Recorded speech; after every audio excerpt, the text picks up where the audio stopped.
The solution is the normalization of mental health as a part of our health.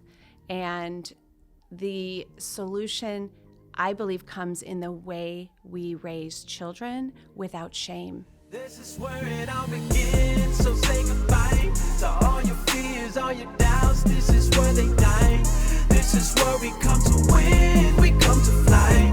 This is where we make our dreams come to life. Welcome to Innovation City. Welcome to Innovation City, a podcast featuring the innovators, creators, and disruptors who are fueling innovation in emerging markets across the country.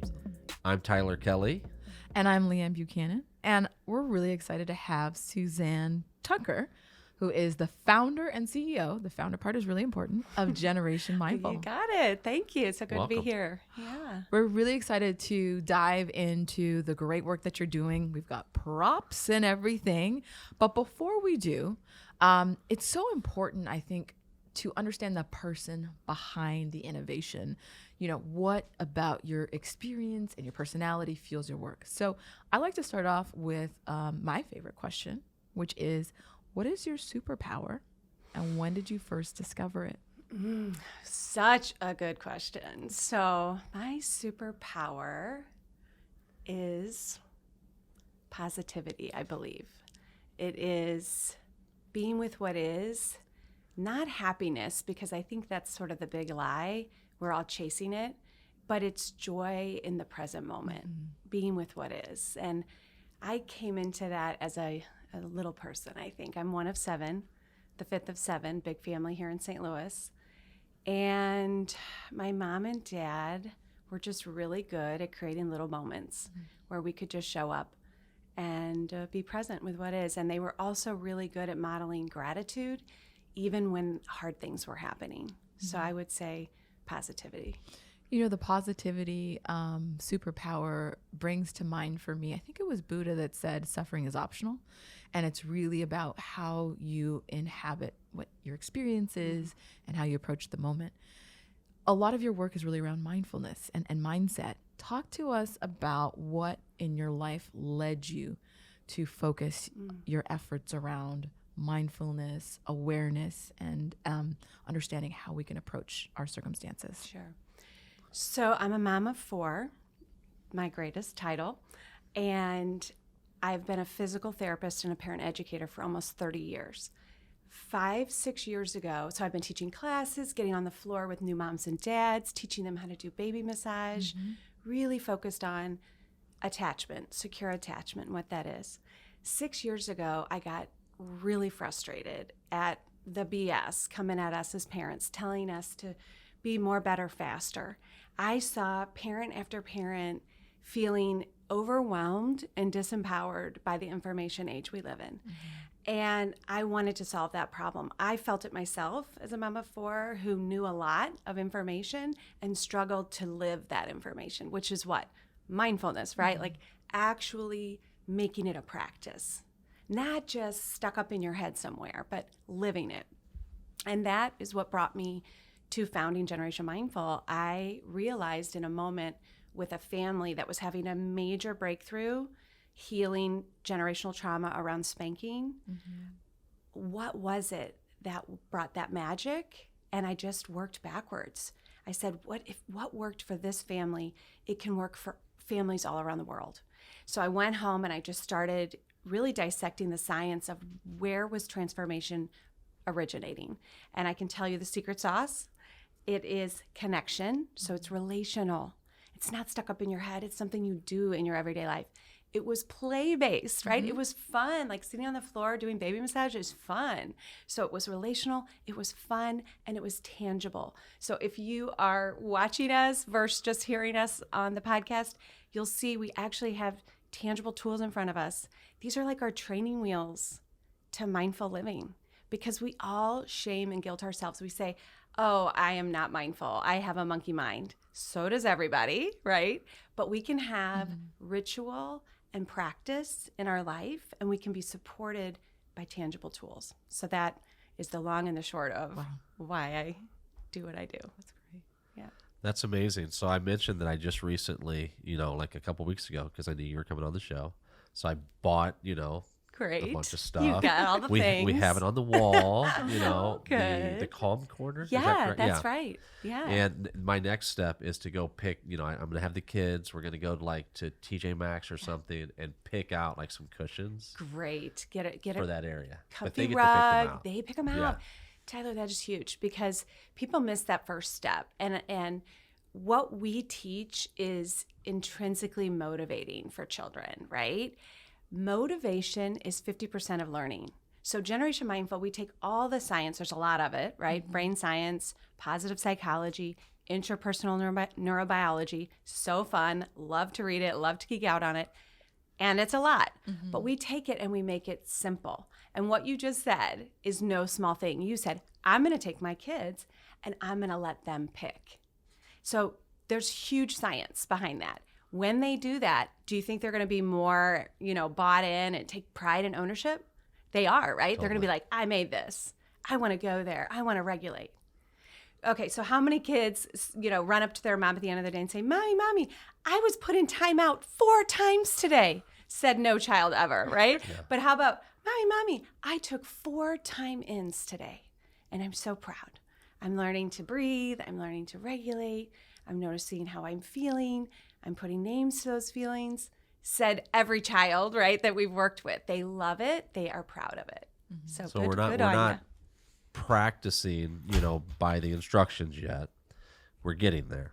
But one thing that I know will be a challenge, at least I think so, is that when your child is having, a moment where you just want to say breathe, like the first thing that comes out, at least my children's mouth, is, I don't want to take a deep breath. You know what I mean? Like, great. So good on them. That means you're raising strong, powerful change makers. Do you want me to break that down with you a little bit? Yeah. So like, how do you, go in the heat of the moment to get them to do the time in, or to get them to take that next mindful step? Right. Because so we were raised with more of a don't cry or I'll give you something to cry about. Right. So an evolution of that is, well, you're angry. You're looking angry. You need to breathe. So it's an evolution, but it's also what?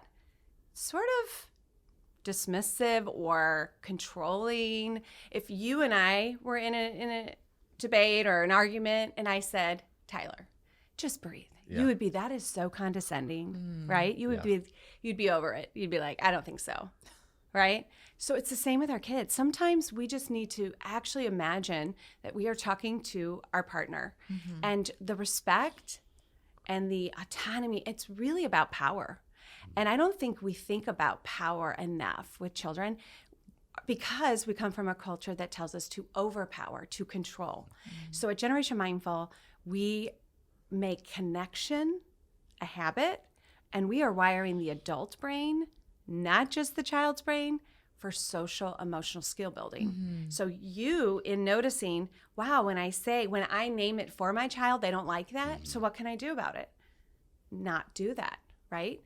So what we do is we introduce the calming strategies in moments of calm and play. So I encourage you, we gave you a little manual, a little illustrated 8-page. We want to make it simple and fun. It's profound though, and it's not intuitive. To come into using time-ins and embracing your calming corner, that's why we're in business, right? In 90 countries around the world, we're selling this time-in toolkit. And it's because people think, oh yeah, I can set up a space, I can use time-ins. And they get into it, and their kid does exactly what yours would do. Yeah. And there are ways around it, and they're evidence-based, they're science-based, okay? But it takes a little hand-holding, right? It's not just necessarily intuitive, it's skills. You need the skills, and then they will benefit. You'll be modeling, and they will absorb. Yeah. We're coming, hopefully, out of a global pandemic. And one of the biggest impacts or after effects is not necessarily some of the physical health challenges, but really some of the mental health challenges. We're seeing kind of extraordinary increases in the rates of anxiety. There's a lot of developmental challenges with children who have struggled to navigate the constant pressure that has existed around them in the pandemic. Yes. What are some I mean, you have great tools, so we know you're going to say your tools, but what are some pieces of advice for parents or teachers or those that work with kids in particular that you would offer for them to start to consider as we navigate this time? Mental health. Thank you for that question. So 1 in 10 children have diagnosed anxiety or depression. 3 in 10 have it and won't be diagnosed. And 80% will never receive treatment. 80%. Mm-hmm. We have children taking their own lives as the 3rd highest form of death, right? For our kids under age 20. That's alarming. We're in a crisis. COVID put a magnifying glass on an issue we already had, and I'm grateful for it. It did heighten the disconnect, the sense of disconnect, the sense of stress, the sense of overwhelm. I believe, though, it's going to be a gift for us in the long run because institutionally we are saying, wow, how are we addressing mental health for our families in the schools and in other institutions? Mm-hmm. And you asked a question. Yeah, I would never say, Generation Mindful is the answer. We are tools. Really, the answer is empowerment.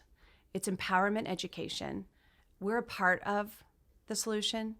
The solution is the normalization of mental health as a part of our health. Mm-hmm. And the solution, I believe, comes in the way we raise children without shame. Because if I don't know shame as a constant in my life, when I'm presented with a challenge like my own mental health issues or depression or anxiety or something hard, I will have the tools to reach out for help, to name it, feel it, and heal it. And that's really the model we use, that 3-prong, very simple, name it, feel it, heal it. So if you're a family out there, you're struggling, first of all, I want to normalize it. I want to say you're not alone. You're not broken. Your child's not broken. And it's not about doing it right or being perfect. So right off, just cancel that goal and then take a deep breath and just, honestly, I love a mantra, I am enough right now, even as I learn and grow. If you can start there, I tell you, you will step into your power. You will source help, support, solutions. That'll be the biggest change. It's just stepping into your power. Yeah. What comes up for me, and you're probably familiar with this researcher as you talk about shame, is Brene Brown. Yes. Obviously. So 6 years, everyone says, your work is Brene Brown. When I first heard that, I said, I don't know who she is. So we were driving on parallel paths, and then I saw her TED Talk. And it was everything. Yeah. It was like, that's everything I've been living for 30 years in my work. Mm-hmm. And she just laid it all out. I love it. Love her work. She has a new book called Atlas of the Heart, which as you walk through the 3 steps, the first step is naming how you're feeling. And the book is explaining that we don't actually have vocabulary for how we feel. If you haven't watched vocabulary, the special, right? That's what's like explicit teaching. Exactly. Of the difference. Think about the difference between envy and jealousy. Do we even know why? What is the difference? We aren't taught the nuances. Mm-hmm. We're barely taught, okay, so we have the 4 main mood groups, happy, sad, calm, and mad. Well, what makes them? So these are the ABCs and the 1, 2, 3s. And I have 2-year-olds that know this. Happy and angry are high energy. Sad and calm are low energy. Yeah. Have you ever thought about that? Probably not, because we're not taught this, but why not? Right? And then pleasant feeling in the body, unpleasant feeling in the body. Those are really the 2 indicators. And every feeling you've ever felt in your entire life, per Yale School of Emotional Intelligence, fall there within, right? So giving it a name, giving it a structure. Brene is so good at that, right? Giving it some context so you can hold on to it when you need it. But yes. So my question was, before we move into our lightning round, what does that look like in your own life for you individually? This journey of recognizing, identifying, articulating how emotion or responses play out, and what has that taught you? It's everything. It's every day. It's a practice. Recognize, understand, label, express, regulate is in my mind all the time. My kids know it. We live it. we laugh, we notice we don't do it, and then we forgive ourselves. It's really about compassion, self-compassion. It's really not about getting it right, people, right? Because you'll guilt yourself. If you take on any mindfulness practice and you think you're supposed to get it right, you will fail because you are human. So just cancel that goal and reset. This is a practice. And this is what I like to do. And this is truthfully my everyday. I used to set the bar really high and constantly show up just about 4 inches underneath, which no matter how great you are, you're failing. And that was probably describes my first 5 years of motherhood, just constantly feeling not enough. Even though I birthed twins, I nursed till 3, I was doing like amazing things, feeling never enough. So I learned to look to my goal, cancel the goal, break it down. And they say, how do you eat an elephant? 1 bite at a time. So now if I have a big goal, like let's just say clean the kitchen, I say wipe the counter. And then I celebrate like, boom, yeah, I did that, And I think we get this hit of dopamine that is beautiful and makes us want to go again and learn more and grow and stay on the course. So again, that would be my invitation and that is my everyday, is failing, noticing, celebrating. And I celebrate the failure and I learn and then I go again. Awesome. Is it that time? Oh, it's that time. Time for the lightning round. Are you ready? I'm ready. Bring it. It's fun. For me, money means... I think money is a form of power. Power is influence. Influence is love. It can bring such great change and connection. So I think it's powerful. Yeah. The last time I felt like an imposter. Oh, I have imposter syndrome. Less so now, but I think being invited on the news, parent expert, Suzanne Tucker. I'm like, I did not write that bio. Did not write that bio. I would never say I'm an expert. I just wouldn't put parent expert. I think we're all parent experts of our own family. So that would be probably Channel 4. Yeah. A time I unintentionally hurt someone. Okay, this one is a great one. So my little one, my powerful second child, strong-willed, we were in it. She was 6. And I said, Morgan, go to your room. This was when I was still in the timeout mode. She turned around and looked at me and she said, Mom, I'm a person just like you. You go to your room. And I loved it. It really was a wake-up moment for me. Like, okay, yes. Just because I'm older, bigger, I can't overpower you. Yeah. So that would be an example. That's great. Yeah. I hope to be remembered for... replacing spanking and time out universally around the world with the concept of time in. I want it to be like Nike, just do it. Gen M, time in, time out. You did bad, you are bad, go away. What the hell were we thinking? Time in, you did bad, you feel bad. Get over here. Let me give you a hug. So the mainstreaming of time ins. That's great. 5 words. Awesome. I love it. I think are we? We're just about done. All right. That was fun. Suzanne, Generation Mindful, how can people get in touch with you? How can they order, all the good stuff, website, social media, all of Come the to the above? website. We are a community. We have products, yes. We have information. We have support. It's free. It's all there. GenMindful.com, GEN, mindful, only has one L, MINDFUL.com. And then you'll find us. Join us. Get on the newsletter. I write you a love letter about every week. So I love it. Well, thank you so much. I've learned so much and also reinforced a lot of ideas that I've done some reading about. So this has been such a great conversation. I can't wait to dig into your tools. Great. Thank you so much for having me. Thank you. Thank you. Thank you for listening to Innovation City. If you like this episode, you can find more episodes at innovationcity.co or anywhere where you watch or listen to podcasts. Please subscribe, rate, and review, and we'll see you next week.